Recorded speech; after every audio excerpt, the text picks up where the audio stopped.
अस्सलामुअलैकुम वरहमतुल्लाहि वबरकातुहू। ज़िंदगी को खुशगवार बनाने के लिए कुछ उसूल और कुछ चीज़ें आज मैं आप लोगों को बताने जा रहा हूँ, जिन पर अमल करने से मियाँ बीवी की ज़िंदगी बहुत खूबसूरत बन जाएगी। शरीयत ने ज़िंदगी को खूबसूरत बनाने के लिए कुछ चीज़ें, कुछ उसूल बयान फरमाए हैं। अगर मियाँ बीवी इन उसूलों पर अमल कर लें तो इंशाअल्लाह यकीन के साथ मैं ये बात कहता हूँ कि आपकी ज़िंदगी में जो प्रॉब्लम्स हैं, मियाँ बीवी की ज़िंदगी में जो प्रॉब्लम्स रहती हैं, उन प्रॉब्लम्स का सॉल्यूशन शरीयत ने हमें बता दिया है। कुछ काम हैं जो शरीयत ने शौहर के ऊपर रखे हैं कि भाई आपको ऐसे रहना चाहिए, कुछ काम ऐसे हैं जो बीवी के ऊपर रखे हैं कि भाई तुम्हें ऐसे रहना चाहिए। तो आज मैं ये सारी चीज़ें आप लोगों के सामने बयान करने जा रहा हूँ। ध्यान से सुनिएगा और इन चीज़ों को इस नीयत से सुनिएगा कि हमें इन चीज़ों पर अमल करना है जो शरीयत ने हमें बताई हैं। अमल करने की नीयत से सुनिएगा। होता क्या है कि हम, जैसे बीवी है तो वो ये चीज़ें इसलिए सुन रही है ताकि शौहर को इसलिए सुनाए कि देखो तुम ये चीज़ अदा नहीं करते हो, तुम इस पर अमल नहीं करते हो। शौहर इसलिए ये चीज़ें सुनता है, दीनी चीज़ें देखो बीवी को सुना सके कि देखो तुम इन चीज़ों पर अमल नहीं करती हो। हम लोग अगर खुद अमल करने वाले बन जाएं, ये नहीं देखें कि सामने वाला क्या कर रहा है, बल्कि खुद को अच्छा बनाने की कोशिश करें तो सब लोग अच्छे हो जाएंगे। दिक्कत ये है कि हम सामने वाले को अच्छा बनाने के लिए सुनते हैं कि भाई सामने वाले को सुनाएंगे और ख़ुद को नहीं देखते हैं। दूसरों को अच्छा बनाने की कोशिश में लगे रहते हैं और ख़ुद को भूल जाते हैं। अगर हर इंसान अपने आप को अच्छा बनाने की कोशिश में लग जाए, अपने अखलाक सुधारने की कोशिश में लग जाए, अपनी आदतें अच्छी बनाने की कोशिश में लग जाए तो झगड़े ही ख़त्म हो जाएंगे। तो सबसे पहले मैं बयान करने जा रहा हूँ शौहर के करने के काम, कि शौहर को बीवी के साथ कैसे रहना चाहिए। वो चीज़ें जो शरीयत ने शौहर को बताई हैं कि देखो तुम्हें ऐसा रहना चाहिए, ये चीज़ें मैं सबसे पहले बताने जा रहा हूँ। अब ये शौहर की जिम्मेदारी है। बीवी को ये चाहिए कि बीवी अपनी चीज़ों पर फोकस करे, शौहर को चाहिए कि वो अपनी चीज़ों पर फोकस करे। हम सब लोग जब अपनी अपनी जिम्मेदारी अदा करेंगे तो ज़िंदगी खुद ब खुद खूबसूरत बन जाएगी। तो शौहर के करने के काम, नंबर 1, घर में जब दाखिल हो तो मुस्कुराता हुआ दाखिल हो। घर में जब आए, घर में हमेशा मुस्कुराता हुआ आए।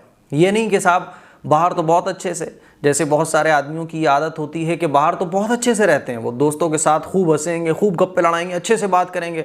जैसे ही घर में दाखिल होंगे तो चेहरा एकदम शेर जैसा बन जाएगा उनका, गुर्राते हुए घर में दाखिल होंगे, गुस्सा करते हुए दाखिल होंगे बच्चों पर, बीवी पर। ये नहीं। नंबर 1, शौहर के जो करने के काम है उनमें से नंबर 1 है घर में हमेशा मुस्कुराता हुआ है। ये नबी की सुन्नत है। नंबर 2, बीवी के अच्छे कामों की तारीफ़ करे। होता क्या है कि बीवी के जो बुरे काम हैं उसको तो हम हाईलाइट करते हैं और जो बीवी के अच्छे काम होते हैं उनको हम छुपा देते हैं। नहीं, ऐसा नहीं होना चाहिए। सुन्नत ये है और इस्लाम ये कहता है कि अगर बीवी अच्छे काम कर रही है तो शौहर को चाहिए कि वो बीवी के अच्छे कामों की तारीफ़ करे। नंबर 3, बीवी के कामों में उसका हाथ बटाए। कभी कभी कुछ हाथ बटा देना, बीवी के कामों में हेल्प कर देना, ये भी ज़रूरी है मियाँ बीवी के रिश्ते को खुशगवार बनाने के लिए और नबी की सुन्नत भी है। नंबर 4, कभी कभी बीवी को तोहफ़ा दे। ज़रूरी नहीं होता कि तोहफ़ा बहुत हाई लेवल का होना चाहिए, बहुत कॉस्टली होना चाहिए। नहीं, आप अपनी हैसियत के मुताबिक कभी कभी बीवी को तोहफ़ा भी दे सकते हैं। ये भी जो है ज़रूरी है और इस्लाम इसका हुक्म देता है। नंबर 5, बीवी से मोहब्बत का इजहार करे। मोहब्बत का इजहार करना चाहिए। आपको बीवी से मोहब्बत नहीं है यार, तब भी बीवी से मोहब्बत का इजहार करो, उसकी तारीफ़ करो, उसकी अच्छाइयों को बयान करो, उसको तोहफ़े दो, उससे मोहब्बत का इजहार करो, है ना, और खूब उससे मोहब्बत का इजहार करो। ये भी ज़रूरी है। नंबर 5। नंबर 6, दिल लगी और दिलजोई की बातें करें। कभी कभी वक्त निकाल कर, बल्कि कभी कभी क्या, रोज़ाना ही थोड़ा बहुत वक्त निकाल कर दिल लगी की बातें करना, दिलजोई की बातें करना बीवी से, ये इस्लाम कहता है। और रिश्तों को खुशगवार बनाने के लिए शौहर के ऊपर ये ज़रूरी है कि बीवी से दिल लगी की और दिलजोई की बातें करे। नंबर 7, तहम्मुल मिजाजी इख्तियार करे। अगर बीवी की तरफ से कभी कभी कोई नागवार बात का इजहार हो जाए, कोई नागवार बात बीवी के मुंह से निकल जाए या कभी कुछ गलत काम हो जाए तो बर्दाश्त का अपने अंदर शौहर मादा रखे और उसको इग्नोर कर दे। और अगर बीवी सॉरी बोल दे उस पर तो बिल्कुल उसको भूल जाए, उसका जिक्र ही ना करे। तो नंबर 7, तहम्मुल मिजाजी इख्तियार करे शौहर। नंबर 8, बीवी की जान, इज़्ज़त और ईमान की हिफाजत करे। बीवी की इज़्ज़त आबरू की हिफाजत करे, उसकी जान, इसकी इज़्ज़त और उसके ईमान की भी हिफाजत करे। वो चीज़ें घर में ना होने दे जिससे उसका ईमान ख़राब होता हो, है ना। नंबर 10, बात बात पर तलाक़ की धमकी ना दे। बाज़ लोग होते हैं जो अपनी बीवी को बात बात पर तलाक़ की धमकी देते रहते हैं, ये बिल्कुल गलत है, ऐसा नहीं करना चाहिए। बात बात पर तलाक़ की धमकी नहीं देना चाहिए। नंबर 11, दूसरी शादी की धमकी ना दे। बाज़ मर्द ऐसे हैं जो बीवी को दूसरी शादी की धमकी देते हैं, ये गलत है। ये आपकी ज़िंदगी में खुशगवारी के बीच बहुत बड़ा रोड़ा है अगर आप ऐसी हरकतें करते हैं। तो बात बात पर दूसरी शादी की भी धमकी नहीं देना चाहिए, तलाक की भी नहीं देना चाहिए।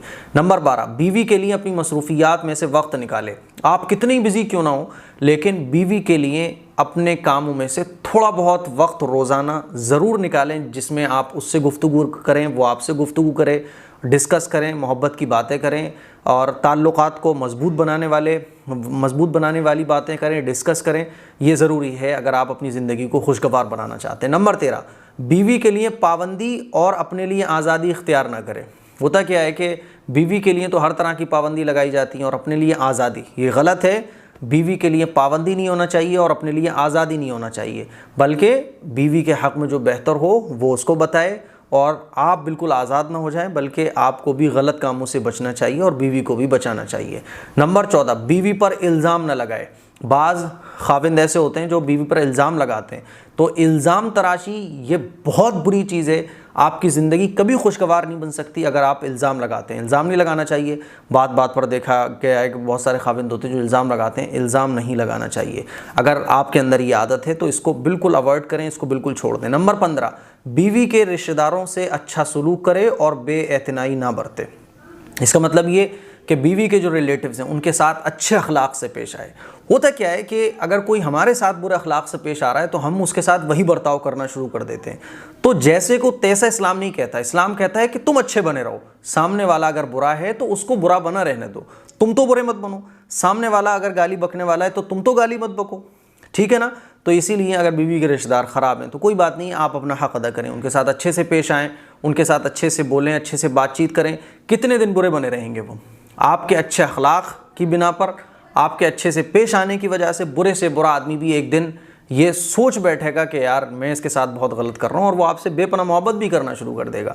तो 15वां काम जो शौहर के करने का है वो ये है कि बीवी के रिश्तेदारों के साथ अच्छा सलूक करे और बेतवज्जोही बीवी के रिश्तेदारों के साथ ना बरते। सास ससुर की और ससुरालियों की कभी कभी हफ्ते में, 2 हफ्ते में, महीने में खैरियत लेना चाहिए, है ना। और जब वो आए तो अच्छे से उनसे मिलना भी चाहिए। तो ये 15 काम हैं जो शौहर को करना चाहिए। अब मैं आपको बताता हूँ वो काम जो बीवी के ऊपर लाजिम है करना, बीवी के ऊपर है ज़रूरी करना।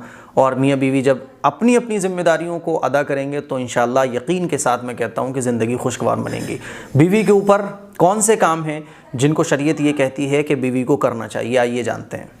नंबर 1, खाविंद का एतमाद हासिल करे, खाविंद का भरोसा हासिल करे।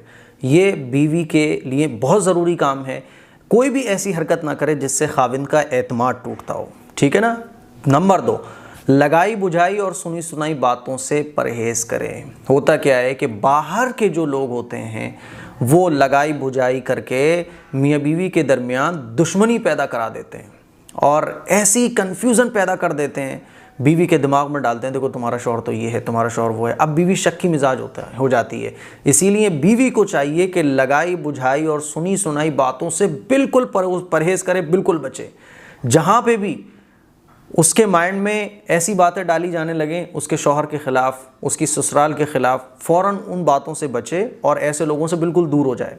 और लगाई बुझाई वाले जो काम है, सुनी सुनाई बातों पर अमल करना और मान लेना, बाहर वालों की बातों पे होता है ऐसा है कि ख़वातीन आम तौर पर यकीन कर लेती हैं और अपने शौहर की बातों पर यकीन ही नहीं करती हैं, तो ये नहीं होना चाहिए। नंबर 2, खातून को चाहिए, एक बीवी को चाहिए, अच्छी बीवी को, कि लगाई बुझाई और सुनी सुनाई बातों से परहेज़ करे, बचे। नंबर 3, खाविंद को मोहब्बत से तस्खीर करे, खूब मोहब्बत दिखाए, खाविंद को मोहब्बत के साथ पेश आए, मोहब्बत के साथ बात करे, नौछावर करे मोहब्बत शौहर के ऊपर। फिर देखिए कौन सा ऐसा आदमी है जो बीवी मोहब्बत दिखा रही हो, बीवी हमदर्दी का इजहार कर रही हो, बीवी प्यार लुटा रही हो और शौहर जो है मुंह बना रहा हो, नहीं हो सकता ऐसा।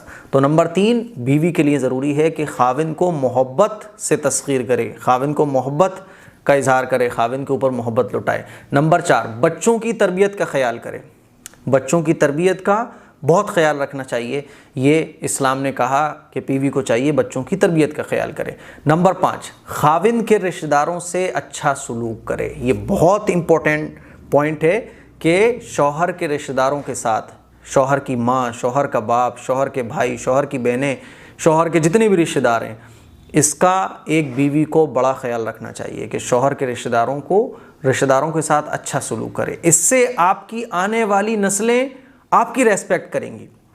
अगर एक माँ ये चाहती है कि उसके बच्चे उसकी रेस्पेक्ट करें, तो उसकी जिम्मेदारी है कि वो अपने बड़ों की रेस्पेक्ट करे। और एक बीवी के लिए उसके बड़े कौन से होते हैं? ससुराल में उसके सास ससुर होते हैं, वही बड़े होते हैं। जब एक औरत अपने सास ससुर से ही मुंह चलाती हो, उनकी इज्जत ना करती हो, तो उसके आने वाली जो नस्ल है, उसकी जो औलाद है, वो देखती है कि हमारी माँ तो अपने बड़ों की रेस्पेक्ट नहीं कर रही है, फिर वो बड़े होने के बाद अपनी माँ की रेस्पेक्ट नहीं करती है। तो अगर आप ये चाहती हैं कि आपके बच्चे आपकी इताअत करने वाले, आपका कहना मानने वाले बने, तो घर के जो बड़े हैं आप उनकी रेस्पेक्ट करना सीखें।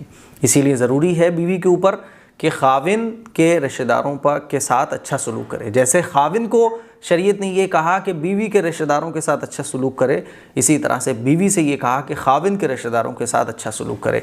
ये आजकल नहीं होता है। बीवी जो है सास से मुँह चलाती है, खूब तू मैं होती है, ये गलत है।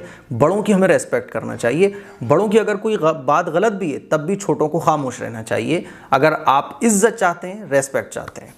नंबर 7, शौहर को सदका खैरात करने की तरगीब देती रहे। शौहर को सदका खैरात करने की कहे, कोई प्रॉब्लम है शौहर को तो कहे सदका निकालो, खैरात की तरगीब दे, है ना, दीन की बातें बताए, हदीस सुनाए शौहर को, जिससे शौहर को तसल्ली मिलती हो। नंबर 8, खाने को जिक्र और फ़िक्र के साथ पकाए। खाना बनाते वक्त अल्लाह का जिक्र, तस्बीह, जिक्र अस्कार ये पढ़ते हुए खाना बनाए। इससे फिर देखिए घर में कैसे बरकतें आती हैं। नंबर 9, काम को वक्त पर समेटने की आदत डाले। बहुत सारी ख़वातीन को देखा गया है कि काम पड़ा रहता है, समेटती नहीं है, पड़ी हुई हैं, घर गंदा संदा पड़ा हुआ है, कोई तमीज़ नहीं है, कोई सलीका नहीं है, काम को टालने की आदत है, टाइम पर खाना नहीं बन रहा है, टाइम पर नाश्ता नहीं बन रहा है। ये गलत है। काम को वक्त पर समेटने की आदत डालें अगर आप अपनी ज़िंदगी को खुशगवार बनाना चाहती हैं। नंबर 10, घर को साफ़ सुथरा रखें। घर की सफाई ये बहुत ज़रूरी है, और अगर आप अच्छा और खुशगवार माहौल अपने घर का बनाना चाहती हैं तो घर को साफ़ सुथरा रखें। शरीयत ने कहा कि बीवी को कि 10वां काम तुम्हें ये करना है कि घर को साफ़ सुथरा रखना है। सफाई तो आधा ईमान है। घर की ख़वातीन जो ये घर की सफाई सुथराई कर रही होती हैं, इसको तो भी समझती हैं यार ये तो मेहनत का काम है, बल्कि ये उनके लिए दीन है, इससे नेकियां मिलती हैं, इससे सवाब मिलता है। नंबर 11, फ़ोन पर मुख्तसर बात करने की आदत डालें। एक बीवी को चाहिए कि वो फ़ोन पर मुख्तसर बात, कम बात। होता क्या है, बाज़ ख़वातीन को देखा गया है कि शौहर काम पे से आ गया, वो फ़ोन पर ही लगी हुई हैं, वो अपने जो है दोस्तों से ससुराल अपने मायके में बात करने में लगी हुई हैं। तो ऐसा नहीं होना चाहिए। फ़ोन पर बीवी को चाहिए कि मुख्तसर बात करने की आदत बने। खैर खैरियत लें, ठीक है, हाल चाल है, बस ये नहीं आधे घंटे लगे हुए, ये गलत है। नंबर 12, खाविन को दुआओं के साथ रुखसत किया करें। अगर आपका शौहर सुबह जाता है दुकान पर, आपके शौहर जॉब पर जाते हैं, सुबह जाते हैं, शाम को वापस आते हैं, तो दुआओं के साथ आप उनको रुखसत करें। दुआओं के साथ अल्लाह आपको हिफाजत से रखे, अल्लाह आपको लंबी उम्र दे, दुआओं के साथ जो दिल आपका चाह रहा हो दुआ देने का, उन दुआओं के साथ अपने शौहर को रुखसत करें। नंबर 14, घर के अंदर एक जगह मुसल्ले के लिए मखसूस करें। नमाज़ पढ़ने की ख़वातीन को चाहिए कि एक जगह बनाएं, उसी जगह नमाज़ पढ़ें, उसी जगह कुरान की तिलावत करें, जिसको कहा जाता है घर की छोटी मस्जिद, है ना। ये जगह सेलेक्ट रखनी चाहिए और उसी जगह दीन के सारे काम होना चाहिए, इसको घर की मस्जिद कहा जाता है। नंबर 15, खाविन की ज़रूरत पूरी करने में कोई तरद्दुद ना करें। खाविन को किसी चीज़ की ज़रूरत है तो आप आलस में बैठी हुई हैं, ये गलत है। अगर आप अपनी ज़िंदगी को खुशगवार बनाना चाहती हैं और बेहतरीन ज़िंदगी बनाना चाहती हैं अपनी, तो शरीयत ने ये कहा कि बीवी को चाहिए कि खाविन की ज़रूरत पूरा करने में कोई तरद्दुद न करे।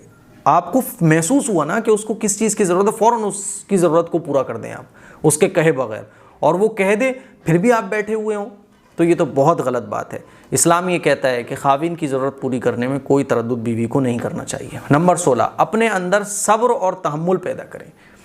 आपके अंदर सब्र होगा, बर्दाश्त होगी, तो फिर आपकी ज़िंदगी बहुत शानदार गुजरेगी और अल्लाह अजर देगा आपको उस सब्र करने पर। इसीलिए एक अच्छी बीवी को सब्र करने वाला, बर्दाश्त करने वाला होना चाहिए। नंबर 17, किफ़ायत शारी इख्तियार करें। शौहर की तनख्वाह है 15,000, आप डिमांड कर रही हैं 20,000, 25,000, ये गलत है। शरीयत ये कहती है कि बीवी को जो अपने अंदर किफ़ायत शारी पैदा करना चाहिए, जितना शौहर की तनख्वाह है उससे कम खर्चे रखो। इतने ज़्यादा खर्चे मत रखो कि शौहर परेशान हो जाए, ठीक है ना, बल्कि उसको तसल्ली दो, और जितनी हैसियत है, यानी कहते हैं ना जितनी चादर उतने पैर फैलाओ। नंबर 19, नंबर 18, हर हाल में शौहर का साथ दे, शौहर का साथ देना चाहिए, शौहर के साथ हमदर्दी का इजहार करना चाहिए, है ना। नंबर 19, खाविन की नाशुक्री ना करे, बल्कि अक्सर औरतों के बारे में तो ये भी इरशाद है हदीस में कि नाशुक्री करने की वजह से, शौहर की नाशुक्री करने की वजह से ख़वातीन जो हैं वो जहन्नम में दाखिल की जाएंगी। इसीलिए खाविन की नाशुक्री नहीं करना चाहिए। बहुत सारी ख़वातीन हैं जब शौहर से झगड़ा हो जाता है तो बोलती हैं तुमने मेरे लिए किया ही क्या है, तुमने क्या किया है मेरे लिए, कुछ भी नहीं किया है, आज तक एक सूट तो बनाया नहीं है। खाविन कह रहा होता है ये 10 जो तेरे अलमारी में रखे हुए ये कहाँ से आए हैं, अरे ये तो बस ऐसे ही बन गए, तुमने मेरे लिए किया ही क्या है, कुछ भी नहीं किया, क्या किया है तुमने मेरे लिए।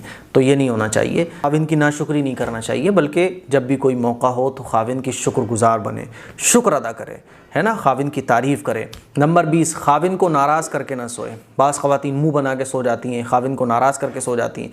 जब भी नाराज़गी हो जाए तो बीवी को चाहिए कि शौहर को मना ले, खाविन को नाराज़ करके हरगिज़ न सोएं। नंबर 21, अपनी इज़्ज़त की हिफाजत करें। ये नहीं कि शौहर तो चला गया काम पर, शौहर तो चला गया बाहर, अब आप नाजायज़ गलत ताल्लुकात गांठ रही हैं, नाजायज़ तरीक़े से अपनी ख्वाहिशात को पूरा कर रही हैं, गलत है। अपनी इज़्ज़त की हिफाजत करें। नंबर 22, गैर महरम मर्दों से ताल्लुकात कायम ना रखें।